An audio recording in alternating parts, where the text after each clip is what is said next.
igramo pošte. Ne mogu sad da se igram pošte. 22.000. Ajde, molim. Ne mogu sad, moram ove račune da sredim.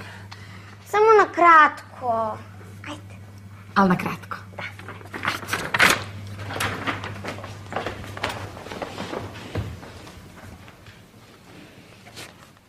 Ajde da počnemo. Sledeći. Konačno! 2 sata stojim ovde u redu i čekam. Šta vi mislite? Da ja nemam pametnija posla nego ceo dan ovde da izgubim? Mamo. Šta je ovo? Infostan. Da, Infostan. Grejanje 22.589 dinara. Grejanje u maju. Ma na šta vam ovo liči?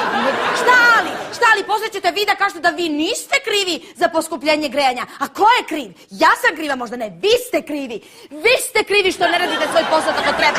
Vi ste krivi što birokratija u ovoj zemlji ovako funkcioniše da ja moram da čekam i stojim. Evo, svi stojimo u redu i čekamo. Ma tako je! Naravno. Nemojte, molim vas, pa vidite, samo jedan šalter radi. Ma nemojte, ljudi. Samo čeka da šmugne sa posla već. Ja imam pauzu za ručak, a vi idite u pravnu službu i tražite svoje pravo. Ovo je strašno, kako da stvorimo ovaj jedan pravo. Sad će nas nije sramota. 300 grama bureka da jede. Stvarno, zaista Dva jogurta da popije. Ma nemojte, molim vas. Maj. Šta sam ja kriva? Šta Pa nego ko je kriv? Daj, vi ste krivi, platite normalno. račune, molim vas, idite kući. Ajde, gospođo. Ajde, gospođo. Ajde,